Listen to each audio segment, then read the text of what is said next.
Hello everyone, myself Arun Sharma, PGT Physics. Today we will start the next portion of grade 11 Physics, unit number 3rd, friction. And in my last video we will discuss about angle of friction and angle of repose. What is friction, static friction, limiting friction, kinetic friction, and laws of limiting friction. So today's my topic is, next topic is acceleration of a body sliding down a acceleration of a body sliding on a inclined plane. ए का value find out करना है, acceleration निकालना है of a body sliding down a rough inclined plane भी बोल सकते हैं, a rough inclined plane.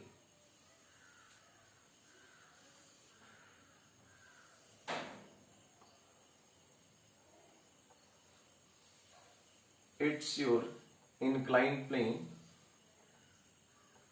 यहां पे एक ऑब्जेक्ट है जो कि स्लाइड डाउन कर रहा है, नीचे की तरफ आ रहा है. It's your reaction R, that is equal to mg, making an angle theta. Block का जो मास है वो m के इक्वल है, तो ब्लॉक जो है नीचे की तरफ स्लाइड कर रहा है, that mean it is mg sine theta, it is mg cos theta. अगर ब्लॉक नीचे की तरफ स्लाइड कर रहा है तो कल भी मैंने बताया था कि frictional force is a opposing force, तो इस साइड के लिए एफ के काइनेटिक फ्रिक्शन. अगर ब्लॉक नीचे की तरफ आ रहा है तो जो फ्रिक्शनल फोर्स है वो अपवर्ड ऊपर की तरफ लग रही है with N angle theta. It's your angle theta.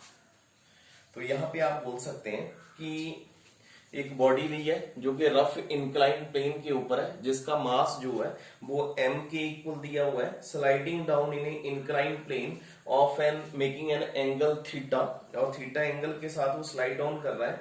Mu K is the coefficient of kinetic friction. Mu K जो है क्या है, coefficient of kinetic friction between the body and inclined plane, and alpha is the acceleration of the body, then equation of the motion for the mass. So we can say that F is equal to, slide down कर रहा है, it is equal to mg sine theta. Force जो है किसके equal है, mg sine theta. ध्यान से देखना है, ये ब्लॉक नीचे की तरफ आ रहा है और फ्रिक्शनल फोर्स ऊपर की तरफ है, माइनस एफ के. अब आपने पढ़ा हुआ है कि the force of friction is directly proportional to normal reaction, then F के इज इक्वल टू म्यू के इंटू आर. डायरेक्टली प्रोपोर्शन को रिमूव करने के लिए मैंने म्यू के लगा दिया. Mu K is the coefficient of kinetic friction, then F is equal to mg sine theta minus mu के इंटू आर. अब जो r है, r का वैल्यू किसके इक्वल है, f is equal to mg sine theta minus mu के, और r का वैल्यू किसके इक्वल है, mg इंटू कॉस थीटा के इक्वल. अब यहां से जो आपने वैल्यू निकालना है, इट मींस यहां से Newton second law, F is equal to ma is equal to mg remain common here, sine theta minus mu के इंटू कॉस थीटा के इक्वल. अब आपने यहां से a का वैल्यू निकालना है, इट मींस m जो है कैंसल आउट हुआ, a is equal to g sine theta minus mu K cos theta. a mean acceleration of the body moving over the inclined plane. तो ये आ गया आपके पास एक्सेलरेशन. अगर मैं यहां से बात करा हुआ है मैंने रफ इंक्लाइंड प्लेन, अगर यहां से मैं बोलूं for a smooth incline plane, for smooth inclined plane. अगर मैं स्मूथ इंक्लाइंड प्लेन की बात करूं तो जो आपके पास कोफिशिएंट ऑफ काइनेटिक फ्रिक्शन रहेगा, कल भी मैंने बताया था जितना ज्यादा रफ सरफेस होगा उतना ही ज्यादा फोर्स ऑफ फ्रिक्शन ज्यादा होगा, जितना स्मूथ सरफेस रहेगा उतना ही फोर्स ऑफ फ्रिक्शन कम हो जाएगा। तो जो फोर्स ऑफ फ्रिक्शन है किसके ऊपर डिपेंड करता है, rough surface and area of cross section. तो अगर स्मूथ सरफेस रहेगा then mu K is equal to 0। अगर म्यू के का वैल्यू 0 है तो आप फिर से अगर यहां से ए का वैल्यू निकालें, ध्यान से देखना है, आपने यहाँ पे म्यू के का वैल्यू 0 पुट करना है तो ए का वैल्यू आ जाएगा आपके पास जी साइन थीटा के equal. A is equal to g sine theta. तो ये जो कंडीशन है आपने याद रखना है। आगे हम सेम यहां से ए का वैल्यू निकाला। अब नेक्स्ट टॉपिक में हम करेंगे work done against friction moving a body on A horizontal surface.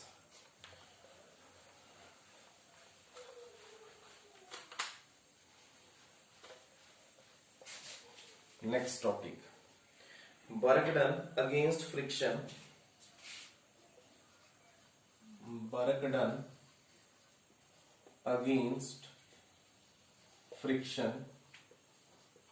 Work done निकालना है आपने, किसके अगेंस्ट निकालना है, फ्रिक्शन के अगेंस्ट निकालेंगे। In moving a body, in moving a body on A horizontal surface, on A horizontal surface. अब work done निकालेंगे आप किसी भी बॉडी का, किसके ऊपर निकालना है आपने, हॉरिजॉन्टल सरफेस के ऊपर निकालना है। जैसे फॉर एग्जांपल ये आपके पास हॉरिजॉन्टल सरफेस है, यहां पे एक ब्लॉक पड़ा हुआ है जिसका मास m है और इसका जो रिएक्शन है ऊपर की तरफ और जो वेट है वो नीचे की तरफ, weight is equal to mg। अगर मैंने इसके ऊपर फोर्स जो है इस साइड को लगाया तो जो फ्रिक्शनल फोर्स रहेगी इसके अपोजिट, ये ब्लॉक राइट साइड को मूव कर रहा है और इसने ये जो डिस्टेंस कवर कर रहा है वो डिस्टेंस s कवर कर रहा है। अगर मैं ब्लॉक को राइट या साइड को पुश कर रहा हूं, मीन फोर्स जो है इस साइड को लगा रहा हूं, तो जो फ्रिक्शनल फोर्स होगा इसके अपोजिट होगा। तो मैंने इसको फाइंड आउट करना है। तो आप जानते हैं कि work done is equal to, work done किसके इक्वल होगा, force of friction multiply by distance travelled. Friction is equal to force of friction multiply by distance travelled by a body. तो सबसे पहले हमारे को क्या निकालना पड़ेगा, फोर्स निकालना पड़ेगा। तो फोर्स जो है वो किसके इक्वल है, यहां से फोर्स किसके इक्वल हुआ, एफ के इक्वल। फोर्स किसके इक्वल मान रहे हैं आप, एफ के इक्वल, एफ के, और डिस्टेंस जो है किसके इक्वल है, एस के इक्वल। ये एस डिस्टेंस कवर कर रहा है। तो जो आपके पास फोर्स रहेगा मींस दैट इंप्लाइज, अब फोर्स एफ के निकालना है तो एफ के भी आपको पता है किसके इक्वल आएगा आपके पास, एफ के is directly proportional to R, F के इज इक्वल टू म्यू के इंटू आर, और आर किसके इक्वल है, एम जी। तो एफ के इज इक्वल टू म्यू के इंटू एम जी। तो यहाँ पे म्यू के M G multiply by S, ये आ गया आपके पास, क्या आ गया, वर्क डन। इसको क्या बोलेंगे आप, work done. W is equal to mu के into S. When a body move with acceleration A, अगर यहां से बोलो ये आपके पास वर्क डन है।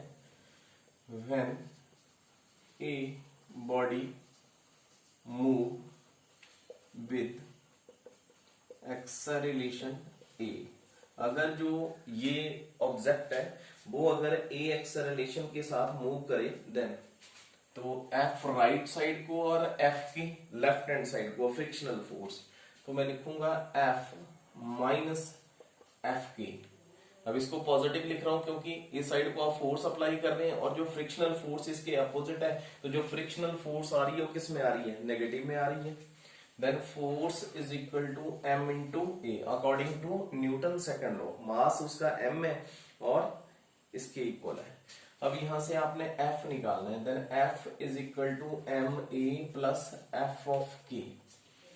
नेगेटिव का टर्म है, राइट साइड जाएगा, किसका हो जाएगा, पॉजिटिव का हो जाएगा। Then F is equal to M A plus F K का वैल्यू क्या निकाल रहे हैं आप, म्यू के इंटू एम जी के इक्वल। अब यहां से आप फिर से अगेन वर्क डन निकालेंगे। ये तो आ गया, अगर when a body move with acceleration A, तो ये फोर्स का वैल्यू है। फिर से हमने वर्क डन निकालना है, तो work done is equal to force multiply by distance S. अब जो फोर्स का वैल्यू है वो किसके इक्वल है, work done is equal to F का वैल्यू ये आ रहा है एम ए प्लस म्यू के M G multiply by S. तो ये आपके पास वर्क डन। यहाँ पे सिंपल वर्क डन निकाला मैंने। Work done against friction in moving a body on A horizontal surface. Second point के ऊपर मैं बोल रहा हूँ कि अगर जो बॉडी है उसका एक्सेलरेशन ए है, तो आपको ये छोटी छोटी टर्म्स हैं वो आपको पता होना चाहिए कि आप कैसे फाइंड आउट कर रहे हैं। नेक्स्ट अब निकालना है हमने work done when a body move up on a inclined plane. ये इसका फर्स्ट केस आ गया जी, 3 केस है। सेकंड केस है work done when a body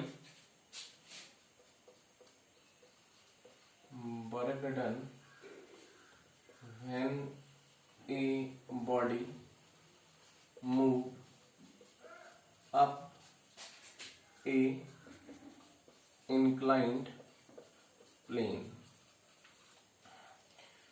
एक हमने निकाला हॉरिजॉन्टल सरफेस के ऊपर, ये इंक्लाइंड प्लेन है, यहां पे ब्लॉक पड़ा हुआ है, रिएक्शन आर, मास इसका m है, weight mg, making an angle theta. अब ये जो ब्लॉक है ये इसको हम ऊपर की तरफ फोर्स जो है ऊपर की तरफ लगा रहे हैं इस साइड को, तो जो फ्रिक्शनल फोर्स रहेगा इसके अपोजिट रहेगा। ब्लॉक जो है ऊपर की तरफ जा रहा है, तो जो फ्रिक्शनल फोर्स रहेगा वो नीचे की तरफ एफ के, इसको बोलूंगा मैं एम जी sine theta, perpendicular component M जी कॉस थीटा। 3 पॉसिबिलिटी है। एक निकाला मैंने हॉरिजॉन्टल सरफेस के ऊपर आपने वर्क डन। अब इसमें एक केस में आप इंक्लाइंड प्लेन के ऊपर ऑब्जेक्ट को ऊपर की तरफ लेके जाएंगे, एक में नीचे की तरफ आएगा। तो इसके इनिशियल पॉइंट से लेके फाइनल पॉइंट तक ये जो डिस्प्लेसमेंट रहेगा इसका वो है एस के इक्वल। तो बिल्कुल ध्यान से देखेंगे, आपने यहाँ पे फोर्स ऊपर की तरफ move up on a body, इस ब्लॉक के ऊपर फोर्स जो है ऊपर की तरफ लगा रहे हैं। Then F is equal to, तो एफ इज इक्वल टू किसके इक्वल आएगा, एम जी। अभी करा हमने एम जी साइन थीटा, बिल्कुल ध्यान से देखना है। एम जी साइन थीटा नीचे की तरफ है और फ्रिक्शनल फोर्स जो है वो भी नीचे की तरफ है, मीन प्लस एफ ऑफ के। किसके इक्वल आ गया आपके पास, एफ ऑफ के। अब आपने एफ के, आपको पता है एफ के is directly proportional to R, F के इज इक्वल टू म्यू के इंटू आर। अब आर किसके इक्वल है, एफ के इज इक्वल टू म्यू के, और आर का वैल्यू है आपके पास एम जी कॉस थीटा। ये एफ के का वैल्यू यहां पुट करेंगे, F is equal to M G sine theta plus mu के M G cos theta. M G common ले लेंगे, F is equal to M G के आगे साइन थीटा प्लस म्यू के into cos theta के equal. ये हमने पहले भी फर्स्ट टॉपिक में भी निकाला जिसमें आप ए का वैल्यू निकाल रहे थे, ठीक है जी। अब निकालेंगे वर्क डन, तो work done is equal to force multiply by displacement. Work done F का वैल्यू क्या है आपके पास, M ji sine theta plus mu K cos theta multiply by s. तो it's your work done when a body move up in a inclined plane. इसमें object जो है inclined plane के ऊपर की तरफ जा रहा है. अब हमने क्या निकालना है इसके ऊपर, दोनों पॉसिबिलिटी आ गई. अगर मूव डाउन में आता है तो यहाँ पे माइनस लग जाएगा, सिमिलर आप निकाल सकते हैं इसको. ठीक है जी. तो चलो सेकंड भी बता देता हूं आपको. When a body move down in a inclined plane. अब डाउन में कैसे निकालेंगे, क्या चेंज आएगा. अब ऑब्जेक्ट जो है वो नीचे की तरफ आ रहा है, मेन फोर्स नीचे की तरफ लग रही है और फ्रिक्शनल फोर्स जो है इसके अपोजिट होगी जी. अब फ्रिक्शनल फोर्स इसके अपोजिट है. इट मींस आप क्या लिखेंगे, F इज इक्वल टू, ध्यान से देखना है, F is equal to mg sine theta minus F K. पहले मैं इसको लिख रहा था प्लस एफ के. अब यहां पे एफ के is directly proportional to R. Then F के इज इक्वल टू म्यू के इंटू आर. एफ के इज इक्वल टू म्यू के और आर का वैल्यू क्या है, एम जी कॉस थीटा. ये वैल्यू यहां पे आ जाएगी जी. F is equal to M G sine theta minus mu के M G cos theta. It means F is equal to mg remain common, mg here sin theta minus mu k cos theta. ये आ गया आपके पास force. Work done निकालेंगे again, force multiply by displacement. Work done F का value mg sin theta minus mu K cos theta multiply by s. It's your work done when the body move down in a inclined plane.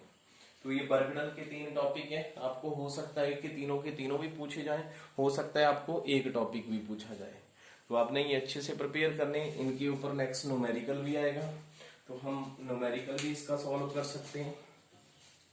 तो आपको पहले तो condition ये है कि पता होना चाहिए कि कौन सा कंडीशन लग रहा है, किस कंडीशन में आप वर्क डन निकाल रहे हैं. इंक्लाइन प्लेन के ऊपर निकाल रहे हैं, हॉरिजॉन्टल सरफेस के ऊपर निकाल रहे हैं, तो ये आपको पता हो. नोट डाउन करेंगे जी इसको.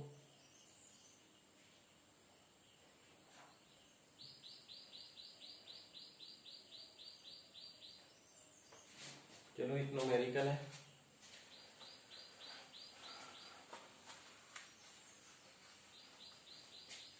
न्यूमेरिकल बता रहा हूं जी. A motor car running at the rate, a motor car running at the rate of 7 metre per second. Mean car का जो स्पीड दिया हुआ है वो है 7 metre per second. Can be stopped by its brake, can be stopped by brakes cover 10 meter distance. आपने brake apply करा और उसने कितना डिस्टेंस के बाद स्टॉप करी, 10 meter. Prove that total resistance of the motion, prove that total resistance of the motion. क्या निकालना है आपने, resistance of the motion when brake are on, when brake are on is 1/4 of the weight of the car, is 1/4 of the weight of the ये आपके पास numerical है। तो first of all आपको numerical अच्छे से अंडरस्टैंड करना है कि यहां से आपने क्या क्या दिया है। एक तो स्पीड क्या दिया है, स्पीड मीन इसका initial velocity u is equal to 7 metre per second. Initial velocity कितना दिया हुआ है आपको, 7 मीटर पर सेकेंड, और s डिस्टेंस 10 मीटर के ऊपर स्टॉप कर रहा है। तो ये दो टर्म्स दी हुई हैं। अब आपने यहां से निकालना क्या है, f निकालना है, that is equal to m into a के इक्वल। अब a निकालना पड़ेगा, तो a निकालने के लिए v square minus U square is equal to 2as, a is equal to v square minus U square upon 2s, a is equal to, जब brake apply करेंगे तो final velocity is equal to 0, u is equal to 7 square upon 2 multiply by s is equal to 10 minus 49 upon 20। कितना आ रहा है, minus 49 upon 20। अब निकालेंगे f is equal to m into a. अब m a wait बता रहा है 49 upon 20, 49 upon 20 ये आपके पास आ रहा है। इन मैग्नीट्यूड निकालना है, तो that is equal to 1 upon 4, क्या लिखेंगे 1 अपॉन 4 m इंटू 9.8 लिख सकते हैं ना। 1 by F is equal to m into g, या mean that is equal to 1 by 4 of m g. G का वैल्यू कितना है 9.8, तो क्या बोलेंगे that is equal to, prove करना था, ये देखो लिखा था प्रूव दैट, तो that mean it is equal to 1 by 4 weight of the car, weight of the car. तो इस टाइप के आपने न्यूमेरिकल ट्राई करने हैं, और जो मैंने पहले करवाया आपको बर्कडन अगेंस्ट फ्रिक्शन वो भी ट्राई करना है। नेक्स्ट वीडियो में हम इसके ऊपर नेक्स्ट टॉपिक ट्राई करेंगे। So thank you.